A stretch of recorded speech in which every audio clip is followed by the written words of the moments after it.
Hey everybody, how's it going? I hope you're all having a lovely day. I have to get this video done quickly before I go back to work. I know that's not something I thought I'd be saying again for the rest of my life, or at least haven't said in 14 years.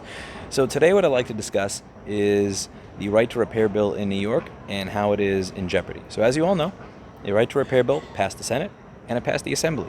Passed 145 to 1. That is insane. That is amazing. And it is now waiting to be signed by the governor. Now, it has not been signed by the governor. To her credit, Kathy Hochul has not vetoed the bill yet, which is a good thing. She's listening to what people on all sides have to say, but it also hasn't been signed into law. Now, there's a letter I'll link to down below from the, quote, Repair Done Right Coalition, and it goes over a lot of the typical fear-mongering that you'll hear when it comes to the concept of right to repair. Right to repair is this bill pretty much says, make available to third-party servicers and customers the parts and manuals that you make available to authorized service centers at a fair and reasonable price, which seems fair and reasonable. If you buy something that costs $2,000 or $5,000 or $10,000, and the only place to fix it is the manufacturer who charges you $9,999 for the repair service, you got to ask at that point, do you really own it? And this is happening across all different types of asset classes, whether we're talking about home appliances, cell phones, cars, and it's getting worse with each passing year. Medical equipment, everything else. Now, in this letter, you will find a bunch of previously debunked garbage. They talk about data privacy, security, safety, and how the repairs are not going to be done right. Now, again, I don't have time to do a massively edited video here, so I'm just going to include a couple of links down below to things that I've said in the past. Who do you think has taken a customer's device, used that device to log into the customer's Facebook account, and then uploaded that customer's sex tape to their own Facebook accounts? Independent repair or the manufacturer? The manufacturer. Who decided to use a piece of rubber to smash a chip back into the board rather than replace the chip or solder it back on properly for a warranty repair program? Independent repair or the manufacturer? The manufacturer. Who texted themselves raunchy sexual pictures from a customer's phone when it was brought in for repair? Independent or Apple? Apple. I could go on for days. I could go on for weeks with stuff that's on this channel. Who started pre-installing TikTok on customer devices after accusing us of doing that? The manufacturer. That's right, Samsung. Samsung now pre-installs TikTok on customer devices after Charlie Brown from CTA said that we were going to be doing that. You see, everything that they accuse us of is what they themselves are doing, and I document it all on this channel. I got the links, I have the receipts. Now, what's really important here is that Governor Kathy Hochul understands that what is in this letter is complete and utter bullshit. And I think it is very important to stress this one particular point. She hasn't done anything wrong yet. She hasn't vetoed the bill. She's listening to everything and she's hearing it out. And I appreciate that. Governor Kathy Hochul does not deserve any scorn on the right to repair issue at this point in time. So what I'm asking all of you to do is politely, courteously, and kindly inform our governor that what this Repair Done Right coalition is talking about is all bullshit. Now, you don't have to believe me. I'm a dude in a cheesy blue t-shirt with poor posture and in a hotel chair. But if you don't believe me, just check out what the FTC has had to say on the topic.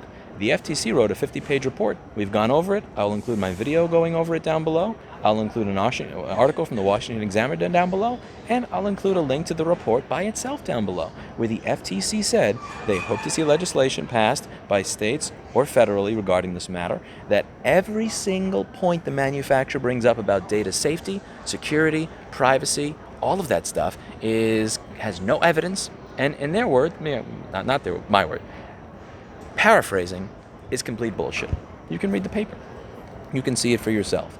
People other than me, other government agencies with smarter people than me, have looked into this and said, yeah, you're just making all this stuff up.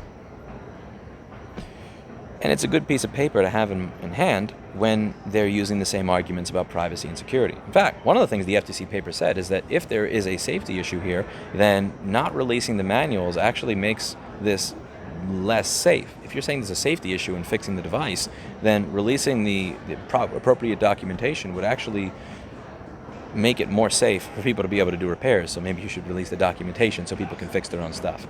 And you have to understand that one of the best ways to get this across is just explain the way things used to be. Just bring up a modern example. Let's take, I don't know, the automobile. It is completely acceptable that you service your Ford F-150 in your driveway. That you'd be able to take this 4,000 or 5,000 pound truck, you'd be able to service the brakes, the thing that allows it to stop, on your own. You can buy the parts to it, you can see the manuals and everything else, and then after servicing your own brakes, you can go 65 miles an hour down the highway just fine and nobody cares. But God forbid Lewis be able to replace the charging chip on a MacBook so that you can pay $200 or $400 for a repair instead of paying $1,500 to $2,000. God forbid, because that's a real safety concern in our society. You have to understand, the way that to get this across to people is to just show them what things were like 50 or 70 years ago and what they're like now.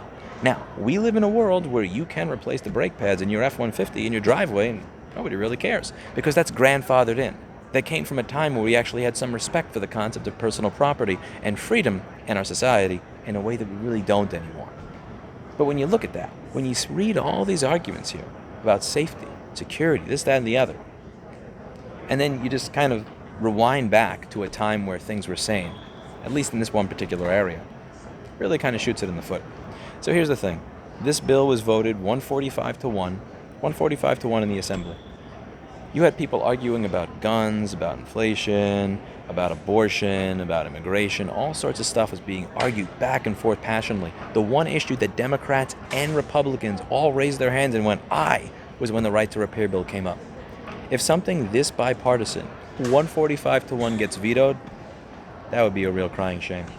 And here's the thing. At the end of the day, you guys give me a lot of credit that I don't deserve. I'm just going to be upfront and real with you.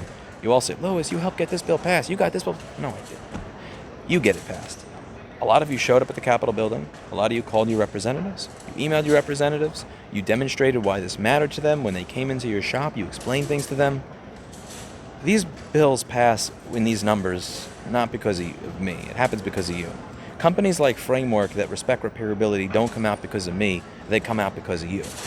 And at the end of the day, if Governor Kathy Hochul is going to sign this bill rather than veto it, it's going to happen because of you, not because of me. So what I'm requesting, what I am going to request here is your help. An email, a phone call, a visit. Again, be kind, be courteous, be polite. People tend to not listen to somebody when they're an asshole. So what I would ask of you, contact, explain these things. Explain your experience. Explain why this matters to you. And explain, above all, why everything in this letter from the Repair Done Right Coalition is bullshit.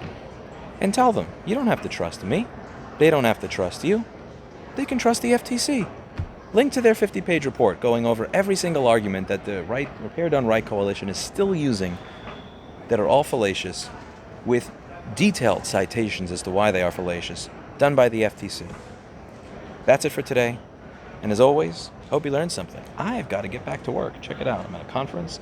I got a little wrist lanyard here. Got a name tag. Look at how important I am. I get a name tag.